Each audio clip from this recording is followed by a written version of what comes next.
Bonjour, frères et sœurs. Je viens encore, pour ce temps accordé par le Seigneur, de pouvoir vous parler de d'église étant bâtiment. L'église, la construction, disons, de bâtiments, l'endroit où on se rassemble pour prier. Je vais prier. Tendre Père, merci pour ce temps que tu m'accordes pour parler à mes frères. Seigneur, que ce soit pas moi, mais que ce soit ta voix au travers de la mienne pour parler à tes enfants. Conduis ces temps, Seigneur, au nom de ton Fils Jésus-Christ. Amen. Je viens encore par cette vidéo, mes frères et sœurs, pour vous parler un peu d'un sujet. Bon, comme moi, je sais pas, c'est Dieu qui m'a mis à cœur de pouvoir un peu éclaircir certaines choses qui semblent de fois incompréhensible ou sinon mal compris, que j'essaye par la connaissance que Dieu m'a donnée, la petite, pour aider nos frères et sœurs qui ont un peu du mal à comprendre. Ou sinon, que les gens disent que non, on ne peut plus bâtir la maison de Dieu parce que ces choses-là n'est pas, n'est pas important. N'est pas important parce que Jésus a dit, toutes ces choses, ils seront détruits, tous ces bâtiments que vous voyez seront détruits. Alors, comme ça sera détruit, ça sert à plus rien de construire des bâtiments. C'est un problème qui touche surtout nous les chrétiens. Je ne pense pas que chez les bouddhistes ou les musulmans, ils ont des problèmes comme ça. Quand on va dans des marchés, on voit le musulman faire des quêtes, demande des sous pour bâtir des mosquées. Pourquoi pas nous? Seulement nous, on doit être dans des maisons particulières. Ce n'est pas on ne peut pas bâtir des églises. Il y a un problème, mes frères, il y a un problème. Vraiment, il y a un problème. Ceux qui viennent dans des écrans sur Internet dire ah non, on va tout détruire, c'est pas la peine, l'église, c'est dans des maisons. Ah, mais maintenant, quand on voit des vidéos, certaines vidéos du Congo, on voit comment les gens qui prient, qui, l'église est débordée, les gens sont dehors, ils prient dehors. Quand il y a la pluie, ils sont mouillés. Est-ce qu'il ne faut pas bâtir un endroit confortable pour eux? Nous voyons des vidéos au Congo, nous voyons. Les gens sont débordés et l'église, les gens sont dans la rue. Les voitures qui passent et tout. Mais il y a la poussière et tout. Est-ce que vraiment, dans le cœur des dieux, si aujourd'hui un pasteur se lève à construire un bâtiment, dirons-nous que non, il ne faut pas bâtir. Quel cœur on peut avoir? On aimerait bien que nos frères restent dehors sous la pluie, et ne faisant rien, parce que on ne peut pas bâtir une maison, parce que Dieu va les détruire. Mais Dieu va les détruire quand? Dieu va les détruire quand? Demain? En 2017, en 2010, en 2020, alors on ne sait pas quand Dieu viendra. On ne sait pas, personne ne le sait. Mais comme personne ne le sait, nous pouvons, nous devons construire des endroits confortables pour nos frères et sœurs, nos dirigeants. Moi, je ne vois pas le mal à ça. Je ne vois pas le mal à ça. Mais quelqu'un qui vient à l'écran,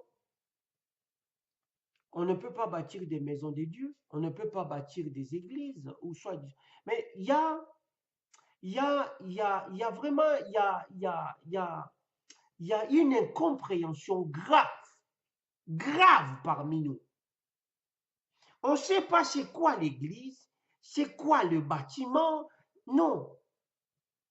L'église, ce n'est pas le bâtiment qu'on construit. C'est pas ça. Le bâtiment reste un endroit simplement pour un endroit confortable contre le vent, contre la pluie, tout ça, contre les intempéries. Mais selon Dieu, l'église, c'est autre chose. L'église, c'est des hommes, c'est nous. Je vais venir à ça, mais je vais commencer par donner un peu l'importance un peu des lieux. L'importance des lieux. Parce que sinon, si on ne sait pas, je pense qu'on reconnaît la puissance financière d'un homme par la maison qu'il construit. Oui, nous voyons des stars. Comment est-ce qu'ils construisent leur maison? Parce qu'ils ont l'argent. Ils démontrent leur argent par les maisons qu'ils construisent. Et nous, chrétiens, nous avons un Dieu riche, créateur de l'univers. Nous allons vivre dans des caves, prier dans des maisons des gens, dans des maisons des frères. Mais si dans la maison des frères, nous sommes arrivés à être 200 personnes, on peut se mettre dans un salon à 200 personnes. Vous n'allez pas chercher un endroit, un bâtiment ou une salle pour vous réunir. C'est quelle mentalité? Quand on regarde Jésus, le cœur qu'il avait, comment il a multiplié le pain? Les gens, les disciples ont dit à Jésus, renvoie la foule parce que ça fait 2 jours qu'ils nous suivent, maintenant on n'a rien à leur donner. Jésus a dit quoi? Si il y a 2 jours qu'ils sont avec nous, si on les renvoie, ils vont s'affaiblir en cours de route. Jésus se soucie de l'état de ceux qui l'ont suivi. C'est cela où Jésus se soucie de l'état. Si on le renvoie, ils vont s'affaiblir en chemin. Comment alors nous, on voit sur les écrans, les gens sont dehors, sous la pluie, sous les soleils, sous les temps venteux. On est là, bon, on ne peut pas construire. Parce que si on construit, ça sera détruit. Mais actuellement, avant que ça soit détruit, mais actuellement, l'argent qu'on récolte, on ne peut pas donner la dîme, mais on donne les offrandes. Toi, tu acceptes les offrandes. On donne les offrandes.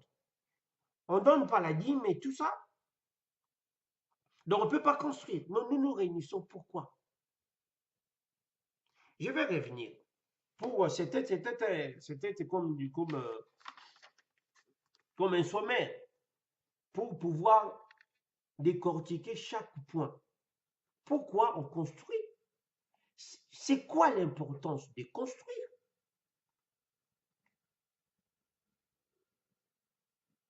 Pour nous réunir. Et pourquoi on doit construire? Il y a dans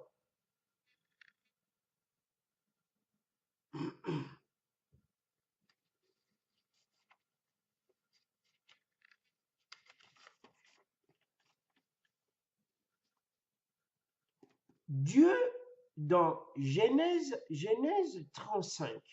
Bon, je vais commencer par Abraham. Abraham, c'était un homme, c'était un idolâtre, Abraham. Abraham, avec son père Terah, ils adoraient les idoles. Mais je pense que Dieu, en appelant Abraham, il savait de quel choix il faisait. Il savait pourquoi il appelait un homme comme ça, qui adorait, je ne sais pas, qui adorait les idoles auprès de son père Térak. Que Abraham, Dieu, en appelant un homme comme ça, c'était un homme déjà dans l'esprit, même s'ils adoraient quelque chose de faux, mais il avait déjà certaines pratiques spirituelles. Alors Dieu l'appelant, Abraham, il avait construit un hôtel. Si vous, pour ne pas trop, parce que ça fera tellement trop, j'ai beaucoup de choses à pouvoir parler, Abraham a construit des hôtels pour Dieu. Dieu même, quand Dieu avait demandé à Abraham de construire des hôtels, il lui a demandé de mettre des moutons, de le couper en deux. Il a traversé tout. Il y a toutes ces choses-là. Je pense que Abraham, comme il était dans la maison de son père, ils avaient ces pratiques-là. C'était pas étonnant pour lui. Mais il avait bâti des hôtels. Après, il avait bâti l'hôtel pour Dieu.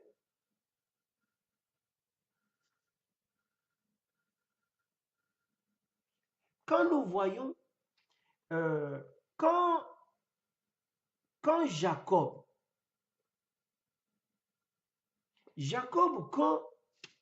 quand Jacob fuyait son frère, à Genèse 28, 17, qu'est-ce qu'il dit? Il eut peur et dit que ce lieu est terrible. Ce n'est autre chose que la maison de Dieu. C'est ici la porte des cieux. Regarde un peu ce qu'il dit. Ce n'est autre que la maison de Dieu. C'est ici la porte des cieux. C'est là où Dieu s'est révélé à Jacob. Dieu se révéla à Jacob.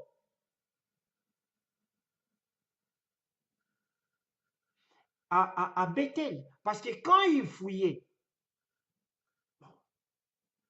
après, le jour, quand il est venu dormir à l'endroit où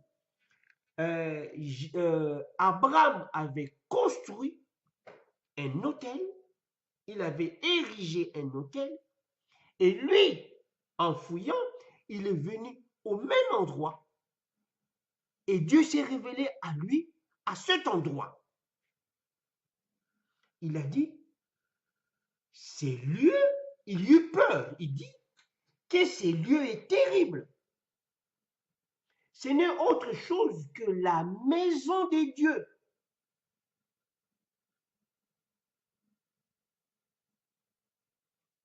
C'est ici la porte des cieux. Genèse 28, 17. Mais c'est Abraham qui avait érigé à cet endroit un autel. Jacob, fouillant son frère, il vient au même endroit, à Bethel.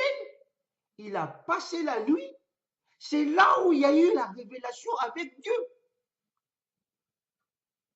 Il appela le lieu Bethel, mais le lieu Bethel, Abraham l'avait appelé déjà le nom de Bethel. Quand nous voyons dans le livre de Genèse 12, Genèse 12, nous voyons cela, Genèse 12, 8.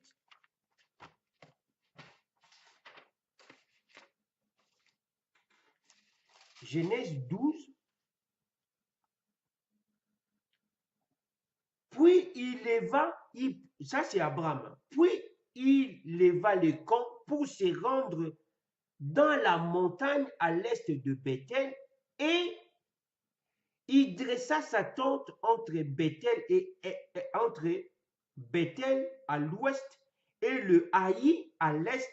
Il bâtit là un autel pour le Seigneur et invoqua le nom du Seigneur.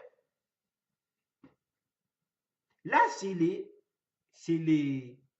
Genèse 12. Il invoqua le nom de l'Éternel là où il avait bâti un autel.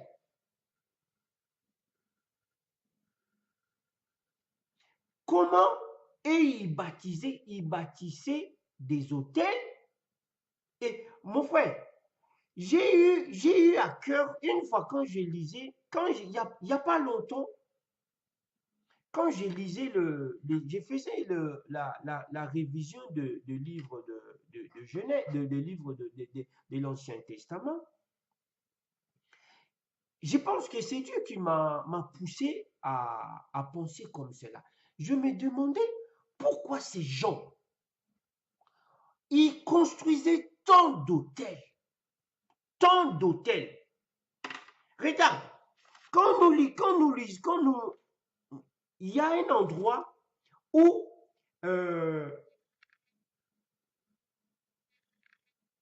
il y a un verset.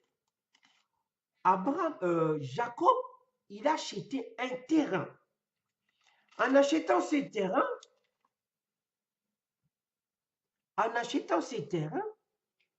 il construit sa tente et à côté, il bâtit un hôtel. Pourquoi il bâtit un hôtel à côté? Parce que comme Abraham, pour invoquer son Dieu. Pour invoquer son Dieu. Comment alors nous, on ne peut pas bâtir? Soi-disant, on peut dire que bon, ça c'était avant, c'est l'Ancien Testament. Nous maintenant, ce n'est pas la peine qu'on puisse construire des hôtels. Soit, c'est plus la peine de construire des hôtels. Parce que ça c'était l'Ancien Testament. Est-ce que ceux de l'autre côté, pourquoi ils en bâtissent? Les hôtels, ils en bâtissent. Nous voyons, comme j'ai dit, les musulmans. Quand moi je suis arrivé en France, il n'y avait pas de mosquée. Il y avait des mosquées, mais ils se mettaient dans des caves. Ils priaient. Bon, il n'y avait pas beaucoup de... C'est pas comme maintenant. Mais maintenant, dans chaque grande ville, Argenteuil, ce que j'ai vu, Argenteuil, Saint-Germain-en-Laye, euh, euh, Garges-les-Gonesse, Stein, mon frère, dans toutes ces villes, ils bâtissent leur mosquée. Pourquoi? Pour invoquer leur Dieu. Et alors, pourquoi nous ne pouvons pas le faire? Pourquoi nous sommes toujours là contre des pasteurs qui veulent construire? Pourquoi? Pourquoi eux, ils peuvent le faire et nous, on ne peut pas le faire? Soi-disant, eux, ils ne connaissent pas, bon, ils ne lisent pas la parole de Dieu, que ça, tout cela sera détruit. Peu importe que ça soit détruit. Mais l'État français se soucie même de conditions. Comment est-ce qu'ils se réunissent? Ils se réunissent dans des conditions déplorables, dans la salubrité.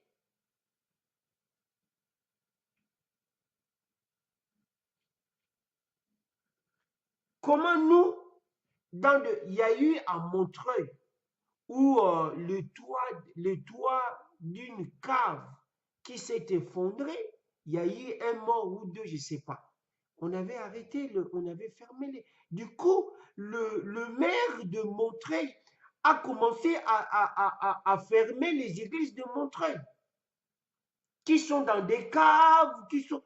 Mais toi, qu'est-ce que tu feras par après? Tu vas acclamer ça, que on ferme les églises.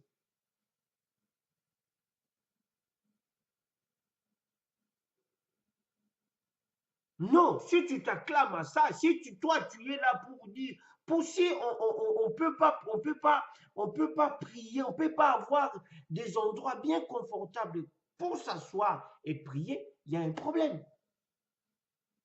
Il y a un problème. Il y a un problème.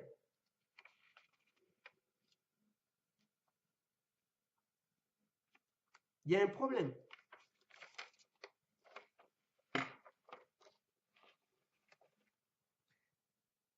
Il y a un problème. Moi, ça ne m'arrange pas trop. C'est vrai, je suis qu'une voix. Non, on ne peut pas être là, c'est taire parce qu'il y a des gens, soi-disant, ils ont compris. Nous aussi, on a compris qu'on doit construire. On doit construire. Maintenant, il y a une confusion. Il y a une confusion grave parmi nous, les chrétiens. Que faisait Jésus à son époque? Si Jésus, quand il était là, il priait où? Il y a la Bible même qui parle. Jésus avait une coutume. Dans Luc 4, 16, Jésus avait une coutume. Quelle était sa coutume? Il allait tout le temps à la synagogue. Mais pourquoi alors Jésus, s'il savait, en plus c'est lui qui a dit que tout cela seront détruits, pourquoi lui il allait à la synagogue? Et maintenant nous, on ne veut pas bâtir, soi-disant, on ne veut pas bâtir des bâtiments, mais on veut avoir de maisons. Mais non, ce n'est pas la peine d'aller même dans des maisons. Soi-disant, l'homme est l'église des dieux. Oui, Dieu dit quelque part, Dieu prie un verset,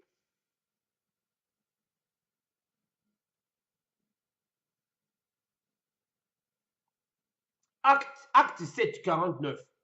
Le ciel est mon trône et la terre est le marchepied de mes pieds. Quelle maison me bâtirez-vous, dit le Seigneur? Quelle sera le lieu de mon repos. Écoute bien.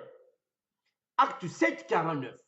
Le ciel est mon trône et la terre est mon marchepied. Quelle maison me bâtirez-vous, dit le Seigneur. Quel sera le lieu de mon repos? Ce verset ne dit pas qu'il ne faut pas bâtir. Mais Dieu parle. Où prendra-t-il son repos? Dieu, le repos de Dieu, ce n'est pas quand nous bâtissons une église, ce n'est pas l'endroit que Dieu se repose. C'est un endroit de communion que nous venons, nous nous rassemblons pour communier entre les frères, pour invoquer Dieu. Mais Dieu n'est pas contre l'endroit. Mais ne considérons pas ces lieux comme étant les lieux de repos de Dieu. Nous sommes la maison de Dieu. Nous sommes la maison de Dieu. C'est écrit dans le livre d'Hébreux.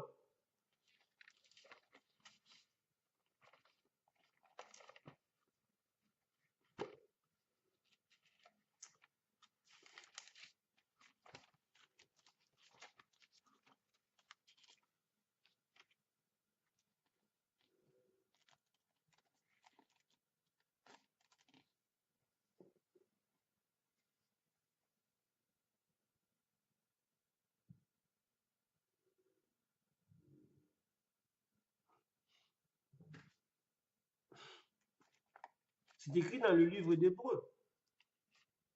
Bon, je pas, c'est m'est venu comme ça.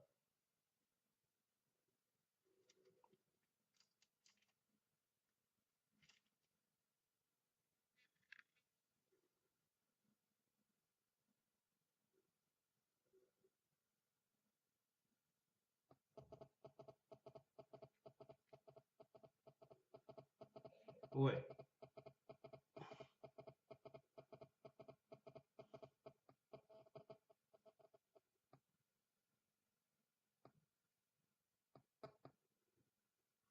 Voilà ce qu'il dit, c'est dans Hébreux 3. Hébreux 3.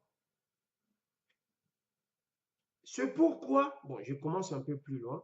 C'est pourquoi, frères saints, qui avaient part à la vocation céleste, considérez l'apôtre et les souverains sacrificateurs de la foi que nous professons. Jésus qui a été fidèle à celui qui l'a établi, comme le fut Moïse dans toute sa maison. Car il a été digne d'une gloire d'autant supérieure à celle de Moïse que celui qui a construit une maison a plus d'honneur que la maison même. Chaque maison est construite par quelqu'un, mais celui qui a construit toute chose, c'est Dieu. Pour Moïse, il a été fidèle dans toute la maison de Dieu, comme serviteur pour rendre témoignage de ce qui devait être annoncé. Mais Christ est fils sur sa maison. Hein? Et sa maison, c'est nous. Tu vois?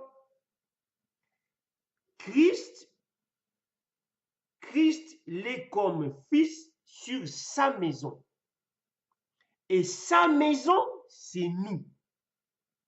Pourvu que nous retenions fermement jusqu'à la fin la confiance et l'espérance dont nous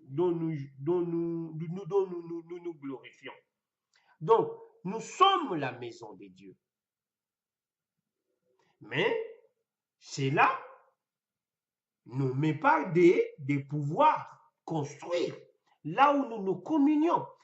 Le repos de Dieu, c'est dans notre corps. Oui, c'est là où le Saint-Esprit est venu prendre place, dans notre corps. Mais cela n'est pas qu'on ne peut pas construire. Parce qu'il faut bien comprendre les choses. Là, dans le livre des Actes, que beaucoup de gens prennent comme « Quelle maison me bâtirez-vous » Il dit bien qu'il n'habite pas dans la maison faite des hommes.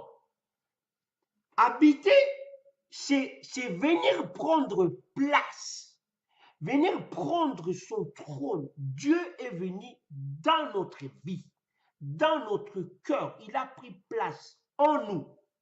Oui, c'est nous qui sommes son lieu de repos. C'est nous.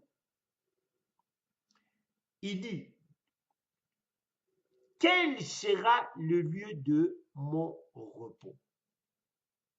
Parce que des gens, le mal des hommes, c'est quoi? C'est comme quand les gens ne comprennent toujours pas Dieu. Nous ne comprenons pas Dieu. Pourquoi Dieu a détruit la synagogue, le temple de Salomon? Parce que les gens, ils tenaient beaucoup plus. Si je pêche, si je rentre dans le temple, alors là, je serai pardonné. Il pêche, il mène une mauvaise vie parce qu'il sait qu'il ira au temple confesser et Dieu va l'écouter. Comme quand Dieu a dédicacé le temple de Salomon, Salomon l'a bien dit. Si quelqu'un pêche, il vient dans ces lieux, t'invoquer, demander ta miséricorde, tu l'écouteras. Dieu a pris acte à cela. Mais qu'est-ce qui est arrivé après? Les gens tenaient beaucoup plus du lieu que de l'Éternel qui sanctifie les lieux. Vous comprenez? Dieu ne veut pas que nous ayons à nous attacher à des choses qu'à Dieu. Parce qu'eux, ils s'attachaient au lieu qu'au Dieu qui sanctifie les lieux. C'est pour cela que Dieu maintenant, il dit, Dieu leur a parlé par après, mais ce n'est pas le temple là où moi j'habite. C'est un lieu que je viens. Mais ce n'est pas là où moi je vais habiter. Je n'habite pas dans la maison faite des hommes. Dieu disait tout cela pour faire comprendre aux hommes que Dieu n'est pas, il ne veut pas nous voir s'attacher à des choses, des lieux. C'est pour cela qu'il dit, ce n'est plus à Jérusalem, parce que les gens pensaient Jérusalem, c'était un lieu de culte, un lieu, une ville sainte où les gens allaient tout le temps pour prier. Il dit à la Samaritaine, ce n'est plus à Jérusalem que vous irez prier. Mais pourquoi il leur dit ça? Parce que les gens, facilement l'homme s'attache à des choses. Par son âme, il s'attache à des choses. C'était comme si vous lisez l'histoire de la Bible, vous comprenez. Quand Moïse a élevé le serpent le serpent d'airain est devenu idole. Les gens maintenant, ils venaient devant ce serpent, venaient prier ou invoquer Dieu.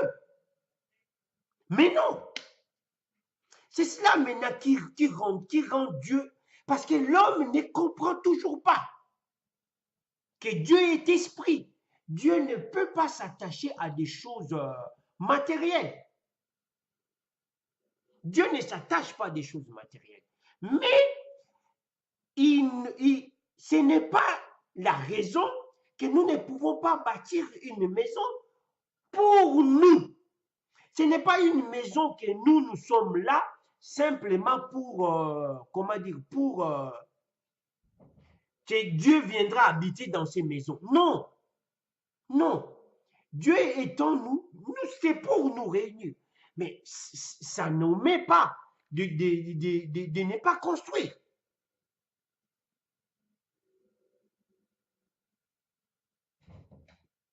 Jésus même, il dit, si cela n'était pas, Dieu tient le lieu où nous venons prier, Dieu tient à cela. Oui, parce que Jésus, pourquoi Jésus a chassé les vendeurs dans le temple? Pourquoi? Il dit bien, vous faites de la maison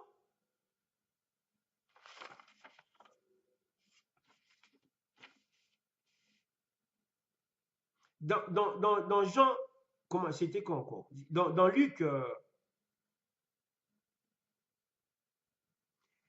dans Marc 11, il les enseignants, n'est-il pas écrit ma maison sera appelée une maison de prière pour toutes les nations, mais vous en faites une caverne de voleurs. Mais pourquoi Jésus a fait ça? Si ça lui, si c'était rien pour lui,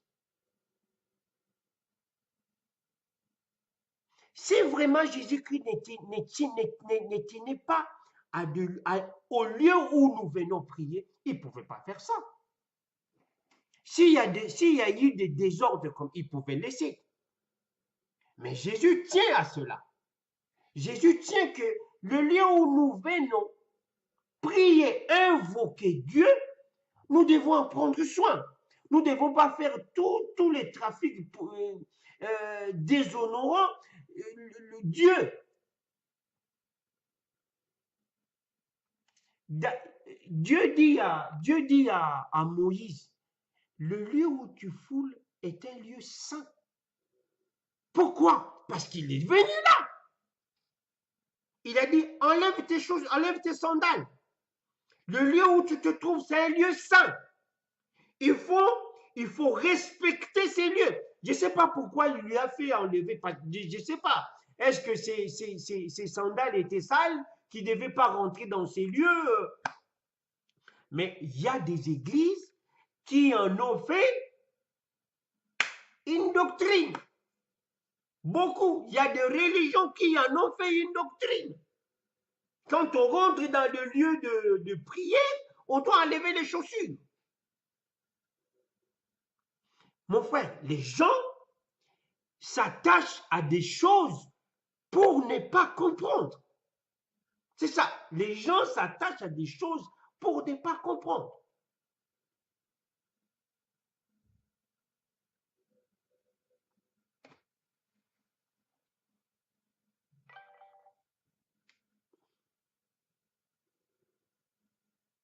C'est triste.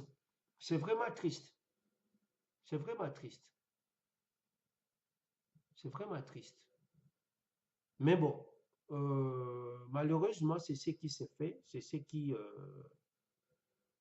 s'est dit, mais c'est vraiment triste. Non. Moi, j'aime Dieu. J'aime mon Dieu. J'aime mon Père. Et en voyant des choses, il y en a d'autres qui construisent. Et nous, il y a des gens qui s'élèvent. Non, non, non, non, c'est fini tout ça. Et malheureusement, je suivis un journaliste qui interviewait un prophète.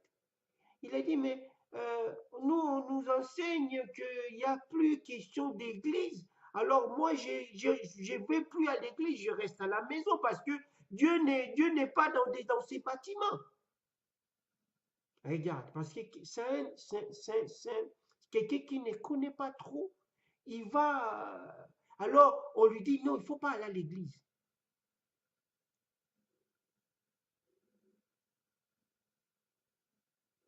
Mais que dit les Écritures? N'abandonnez pas vos assemblées.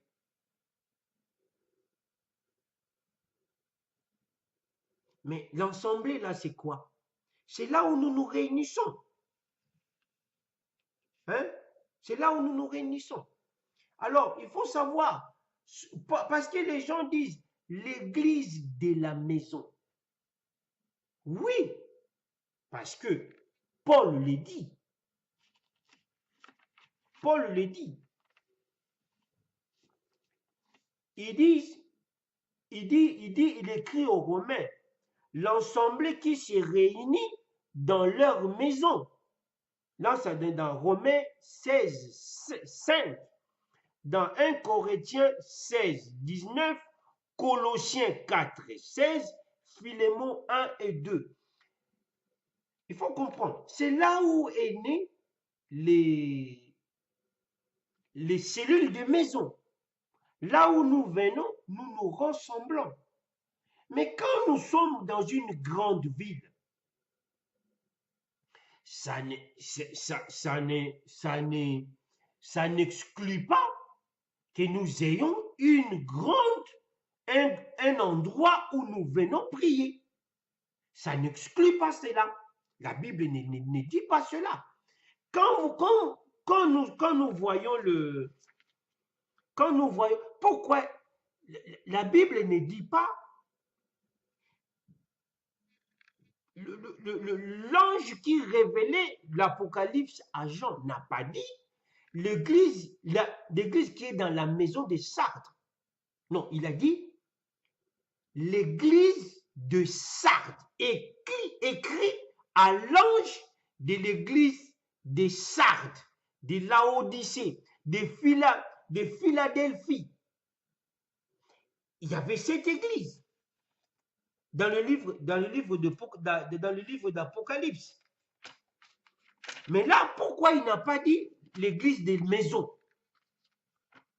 Pourquoi il n'a pas dit l'église des maisons? Il a bien précisé l'église qui, Sardes, c'était une ville.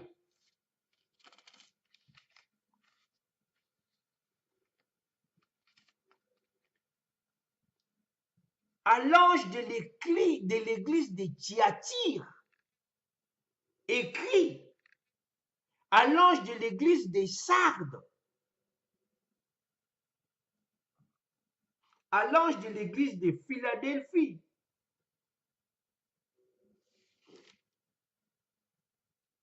à l'ange de l'église d'Éphèse, de Pergame, de Smyrne.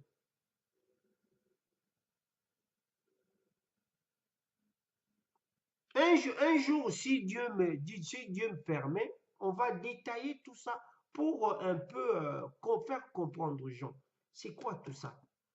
Pourquoi Dieu, parce que maintenant on est dans ce qui concerne l'Église. Pourquoi il n'a pas écrit, ça c'est Jésus qui parlait, hein.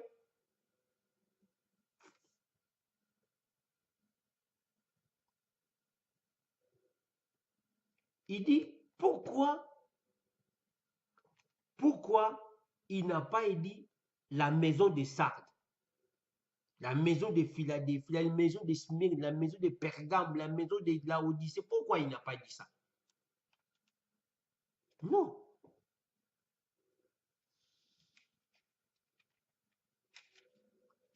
Parce que l'église, un lieu, il y en a où nous nous rassemblons pour prier.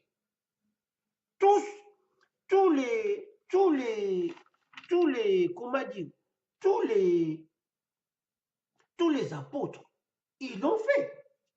Ils y étaient, ils partaient, ils y allaient. Nous voyons dans le livre d'Apocalypse, dans le livre des Actes des Apôtres, Pierre a prié pour le mendiant qui était assis sur la porte. Qu'est-ce que lui, il allait? Il rentrait dans la synagogue, prier.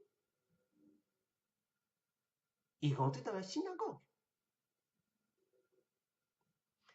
Nous, on parle de... La confusion, ça vient d'où? On parle de l'église des maisons.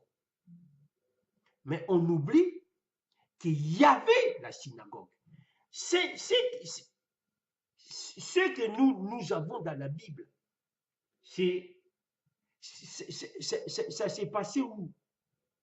En Israël et à l'Asie mineure. Comment dire, la Corinthe et tout ça, parce que la Corinthe et tout ça, ce n'est pas en Israël. La Corinthe, c'est en Grèce et tout ça. Mais tout ça, il y avait des Juifs chrétiens à l'époque. Nous voyons dans le livre dans le chrétien d'Antioche. Mais ils n'étaient pas dans une maison. Ils n'étaient pas dans une maison. Non. On doit bâtir. On doit bâtir. C'est ça qui fait notre puissance aussi. On doit bâtir. Comme je dis, il y a des stars là qui bâtissent. La puissance d'un pays, ça se voit aussi par l'infrastructure. Les maisons et tout ça. Nous sommes ici en Europe. Nous voyons comment est-ce que l'homme bâtit son pays. Parce que le pays, les bâtiments, les immeubles révèlent aussi l'argent. Comme on s'est dit pauvre, comment bâtir? Parce qu'on s'est dit pauvre. On ne veut pas la richesse. La richesse, ce n'est pas pour nous, c'est pour le monde. Alors, restons dans des caves. On sera piétiné. Mais non, on ne sera pas piétiné. Parce que Dieu a dit, l'église, personne. Il a dit, je bâtirai mon église. Et Dieu tiendra pour ça. Et je le sais que Dieu tiendra pour ça. Dieu tiendra pour ça. J'ai eu, Dieu m'a parlé. Le pasteur Ivan, c'est pas quelque chose que je pouvais quand le pasteur Ivan a parlé de la construction du bâtiment qu'il voulait pour l'ensemble d'ICC. Dieu me l'a dit quelques jours après, que le bâtiment était construit, un très beau bâtiment, et je voyais les sigles d'ICC. C'est écrit en vert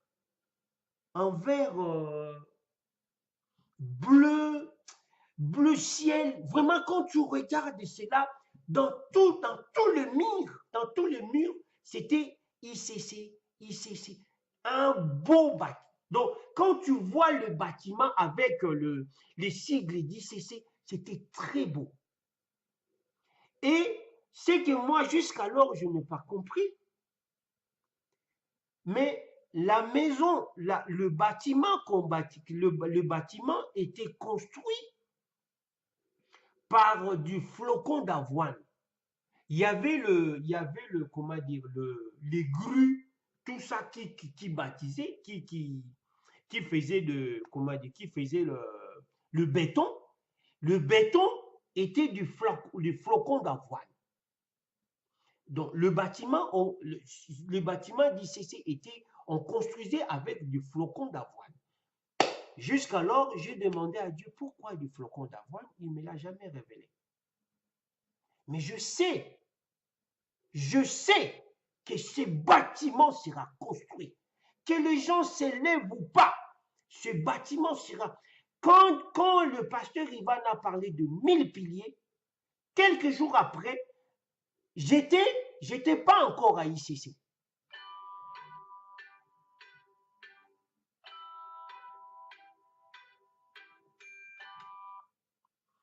J'étais pas encore à ICC.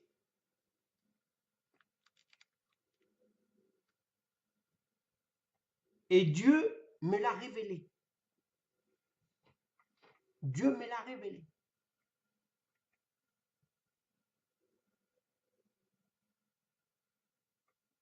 Alors j'ai dit que ces bâtiments sera construit. Et en cela, Dieu n'est pas contre que ses enfants puissent construire deux endroits pour se réunir et prier.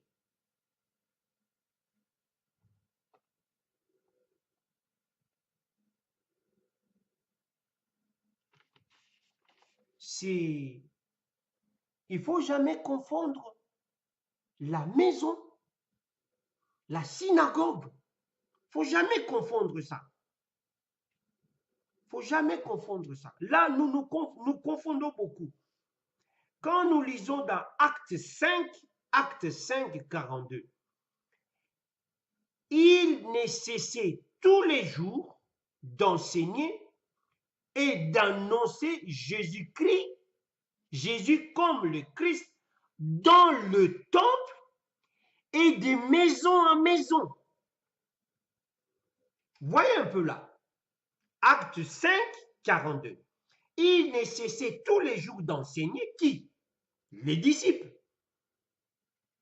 D'annoncer Jésus comme le Christ dans le temple. Là, il ne dit pas de maison, dans le temple. Et de maison en maison. Ils partaient dans des maisons frappées, comme font les témoins de Jéhovah. Que nous ne voulons pas faire.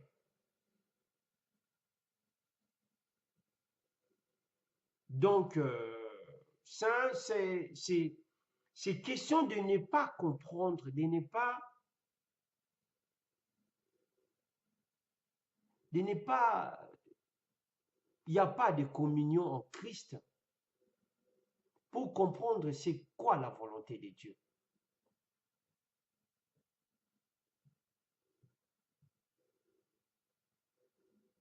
Jésus-Christ dit, le zèle de ta maison me dévore.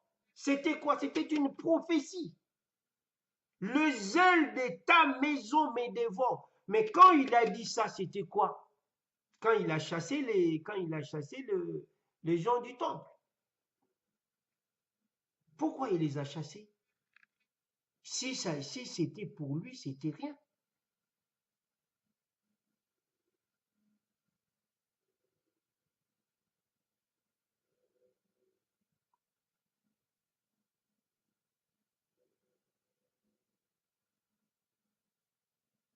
Donc, c'est un faux débat. C'est un faux débat. Nous ne pouvons voir les gens sous la pluie, sous il y a toutes les intempéries sur eux, sur des chrétiens. Et nous sommes là, interdisant. Ah non, ils veulent bâtir, ils veulent, tu vois, le pays est pauvre. Mais non, mais non, mais non, mais non, nous devons bâtir. La taille du bâtiment fait aussi qu'il y ait la puissance parmi les chrétiens. Le Saint-Esprit est là, qui nous donne la puissance aussi que nous avons l'argent, nous devons bâtir pour la gloire de notre Dieu. Quand les gens viendront voir, ah, regarde, on a bâti, mais les gens courent venir voir la tour Eiffel. Pourquoi? C'est quoi? C'est un monument. Pourquoi les gens courent pour venir voir la tour Eiffel? Si nous construisons un beau bâtiment, mais les gens viendront. Ah, mais pourquoi ils ont fait ça? Ils ont fait ça pour leur Dieu. Ah bon? C'est quoi leur Dieu? Il dit, non, c'est Bouddha. C'est qui? C'est Bouddha. Non, c'est pas Bouddha, c'est chrétien. Ce sont des évangélistes. Ah bon? C'est quoi leur Dieu? C'est Jésus-Christ. Ah bon?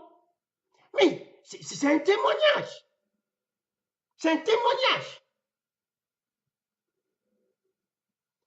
Les bouddhistes, ils construisent des grands bâtiments. Le musulman, des grands bâtiments. Ils se mettent dans des villes, ils construisent. Pourquoi pas nous autres? Pourquoi pas nous autres? Pourquoi pas nous autres?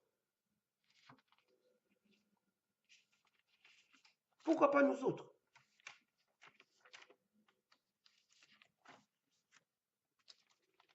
C'est un faux débat de venir nous dire, ah non, de venir nous dire, si tu n'as pas mangé, va manger. Au lieu de venir nous gaver avec des faussetés comme ça. Non.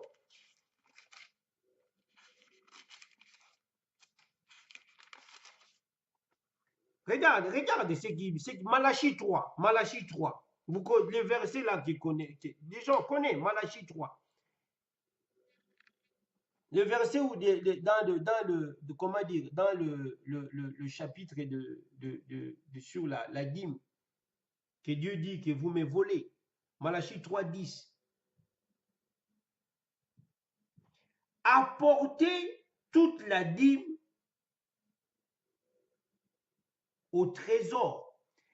Il y en a dans mon truc, dans ma Bible, apportez toute la dîme au trésor, qui est de quoi manger dans ma maison. Mettez-moi alors à l'épreuve. Il dit quoi? Apporter dans d'autres versions, ils disent apporter la dîme dans la maison du trésor. C'est quoi la maison du trésor? C'est quoi la maison du trésor que nous parle Malachie?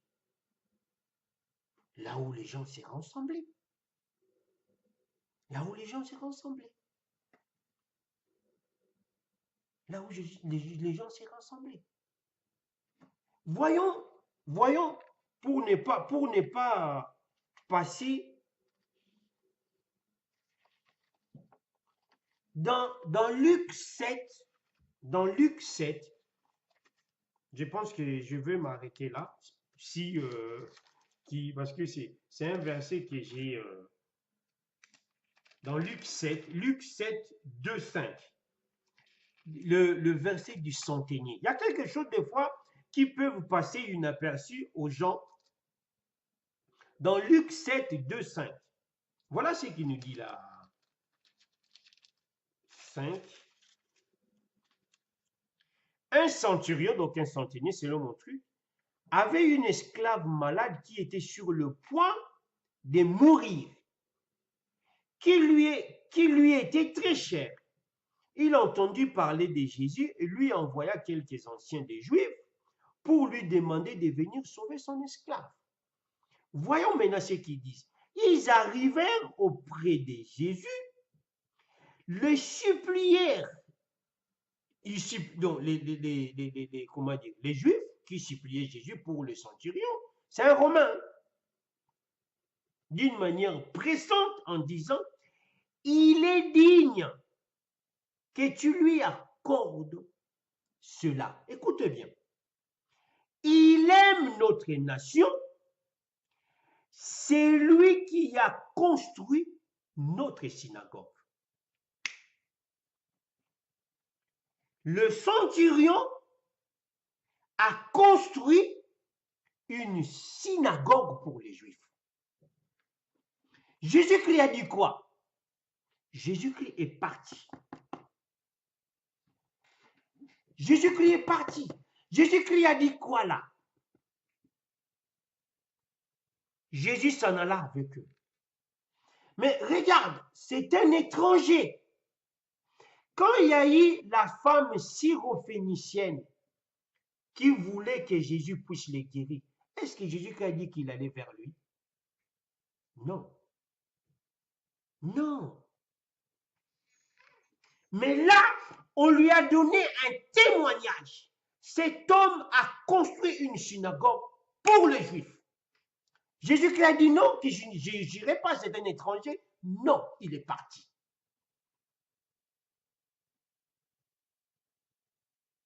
Il est parti. Jésus-Christ pouvait dire, comme vous parlez. Ah non, pourquoi il va construire, ça sera détruit. Non. Mes frères, lisez les Écritures, mes frères, lisez les Écritures. Lisez les Écritures. Qu'on ne vous trompe pas comme ça, sans pour autant avoir à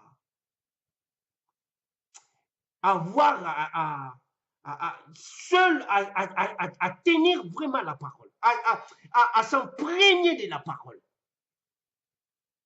Non, c'est incroyable.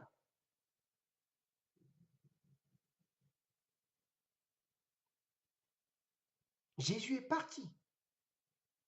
Mais ils ont dit quoi? Les centurions a construit. C'est dans le Nouveau Testament. Ce n'est pas dans l'Ancien, dans le Nouveau Testament. Parce que vous considérez les anciens, bon, c'est ancien, c'est passé. Mais dans le Nouveau, Jésus avait la coutume d'aller prier. Prier. Jésus avait 3 coutumes. L'une de ses coutumes, c'était d'aller à la synagogue. Tout le temps, il allait à la synagogue. Même à l'âge de 18 ans, il est resté à la synagogue. À l'âge de 18, à l'âge de 12 ans, il est à la synagogue. Pourquoi aujourd'hui, on va nous dire, ah non, c'est pas bon, ah non, c'est pas comme ça, ah non. Il ne faut pas tout mettre des gens dans le même sac, non. Il faut mettre tout le monde dans le même sac. On a besoin de bâtir des bâtiments imposants. Imposants. Quand les gens verront, c'est quoi ce bâtiment? Mais ils viendront. Les gens viendront faire du tourisme. Regardez. Mais quand UNESCO déclare un bâtiment comme lieu touristique, c'est à cause de quoi? C'est la manière où vous construisez le bâtiment. UNESCO, il voit, il dit, bon, lieu touristique. Et le pèlerin vient. Pourquoi pas que ce soit les gens s'affluent? Voir quoi? Voir le bâtiment qu'on a construit pour la gloire de Dieu. Combien de gens s'est déplacés à venir voir le temple de Salomon? Combien de gens? Des gens venaient de partout voir le temple de Salomon. C'est qui a eu l'idée? C'est David. Est-ce que Dieu était contre ça? Si Dieu était contre ça, il allait dire non, ne me bâtissez pas, ne bâtissez pas ça. Il a dit à David, tu as les mains pleines de sang. Alors, c'est pas toi qui vas le faire, c'est ton fils. Dieu n'a pas dit non. Il dit, mais moi je dors dans une maison. L'arche de l'Éternel dort sous la tente. Mais j'ai bâti quelque chose pour ça, pour Dieu. Dieu n'a pas dit non. Dieu n'a pas dit non. Et si aujourd'hui on veut construire une maison, pour nous, ce n'est pas que dans cette maison, Dieu viendra dormir là-dedans. Mais pour nous, c'est un hôtel que nous baptisons, un lieu où nous venons invoquer Dieu. Comme a fait Abraham en son temps. Parce que je n'ai pas tout dit. Abraham, il devait même, il venait de Mamré pour venir à Bethel. Même Dieu demande comment dire, à Jacob. Il lui dit, va à Bethel, mais bâtir une maison, mais bâtir un hôtel.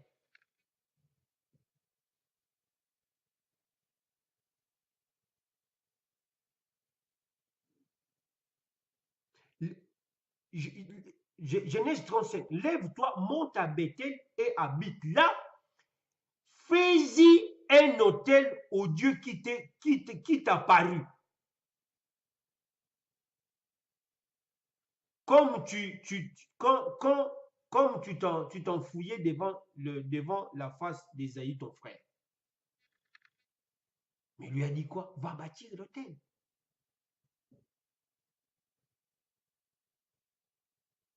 Mes frères, il y a des autels où on invoque Dieu.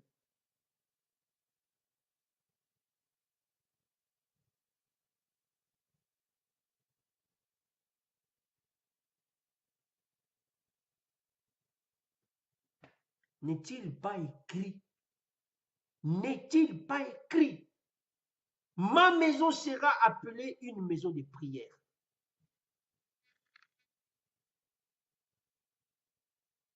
Mes frères, une chose que vous oubliez, qu'il ne faut jamais oublier, quand vous venez dans une maison d'un frère qui vous a laissé entrer, et dans cette maison, s'il arrivait, un frère est possédé, qu'est-ce que vous allez faire? Vous allez prier pour lui, chasser ses démons dans sa maison. Est-ce que vous ne savez pas que ces démons-là peuvent rester dans cette maison? Là, vous ne savez pas ça. Ah oui. Oh, ces démons-là peuvent rester à cet endroit. J'ai suivi un message d'un pasteur de chez pasteur Karambiri. C'est un pasteur bon, c'est lui qui, je ne sais pas si c'est lui qui s'occupait de. En plus, il parlait à l'air dialecte de Burkina. Il a dit, parce que lui, il chassait, il donnait des conseils comment on doit chasser des démons. Lui, il disait que vous ne pouvez pas le faire dans des maisons. Il faut aller le faire dans des églises. Là où on se réunit pour invoquer Dieu, dans des églises comme ça. Parce que là où les gens habitent, si vous faites comment dire, si vous chassez tout le temps des démons dans des maisons des gens, sache que ces démons-là vont rester dans cette maison, qui vont faire par après du mal à ceux qui sont dans cette maison.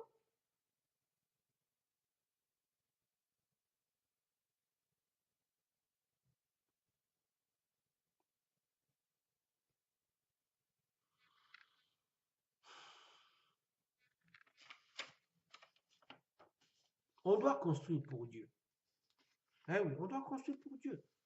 Il a dit, la maison des trésors. Amenez les dîmes et les offrandes dans la maison des trésors. La maison des trésors, c'est quoi? C'est un bâtiment. Quand nous allons à la banque déposer l'argent, c'est une maison. C'est quoi? C'est un bâtiment.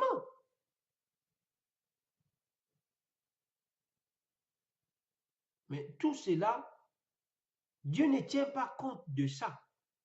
Dieu veut que sa maison soit propre. Alors, quelle est la maison de Dieu? C'est toi et moi. Nous sommes sa maison. Mais il n'est pas anodin. Il n'est pas, ce n'est pas mauvais de construire un bâtiment à l'honneur de Dieu qui vient à cet endroit. Un endroit propre, digne des enfants de Dieu. Que de se mettre dans des caves, dans des conditions d'insalubrité.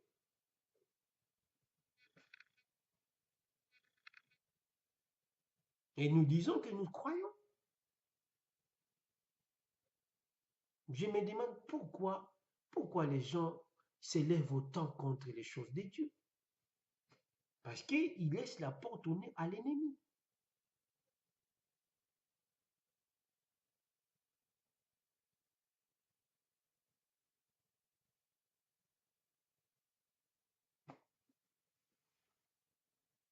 Que Dieu soit avec nous.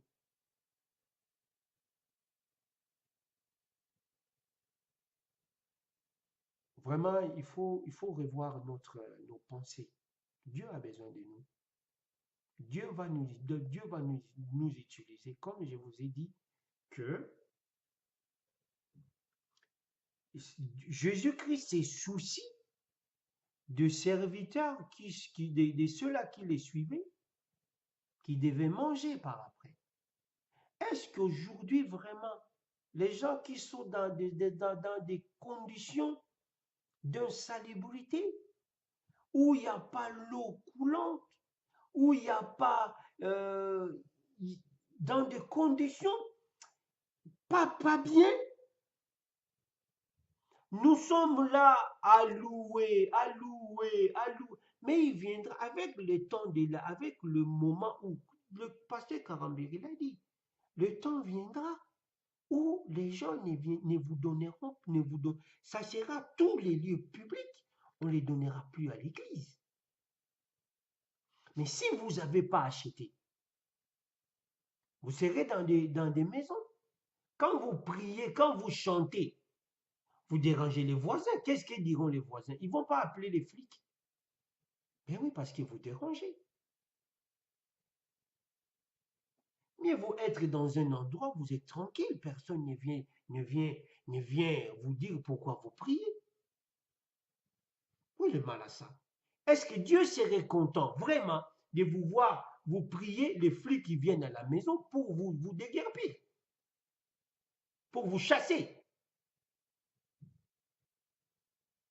Non, je ne pense pas que Dieu serait content. Si vous avez votre endroit, vous priez tranquille, vous invoquez Dieu, vous criez, vous dansez, vous glorifiez le Seigneur. Dieu est content. Vous êtes sur la terre, le pays qui vous a donné, le monde, il nous a donné la terre pour nous. On ira au ciel, on va revenir. Hein? On va revenir sur la terre. Regardez bien les Écritures, combien de temps on fera au ciel? Le jour où Dieu amènera les chrétiens, combien de temps on fera au ciel?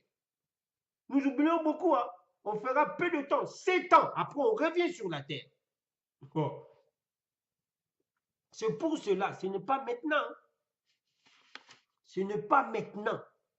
Il y a encore beaucoup de choses à faire. Il y a des âmes à gagner. Il y a des endroits que personne n'est pas. Il y a des gens qui sont dans de brousses, qui n'ont jamais connu Dieu. Mais ces gens qui meurent, qui vont en enfer parce qu'ils ne connaissent pas Dieu. Mais cet homme-là, ces hommes-là, s'il dit aujourd'hui, mais pourquoi vous me condamnez parce que je ne pas, il n'y a personne qui est venu me prêcher la parole. Dieu dira quoi? Mes frères, c'est triste. Franchement, c'est triste. J'ai le cœur lourd. Dans mon cœur, je me dis, mais non. Jusqu'où nous saisirons la parole de Dieu?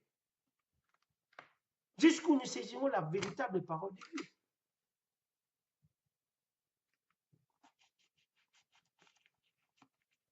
Heureusement, aujourd'hui, il y a Internet. Que les gens qui sont dans des pays lointains, ils écoutent la parole. C'est pour ça que je vous dis, la fin du monde, c'est pas. Des fois, on peut arriver dans 2050. Hein. Ah oui, on peut arriver là. Parce que Dieu a dit, cette parole sera annoncée dans le monde entier. Dans chaque coin du globe, chaque personne qui sera sur cette terre doit écouter la voix de Dieu. Qui décide lui-même qu'il veut suivre Dieu ou pas.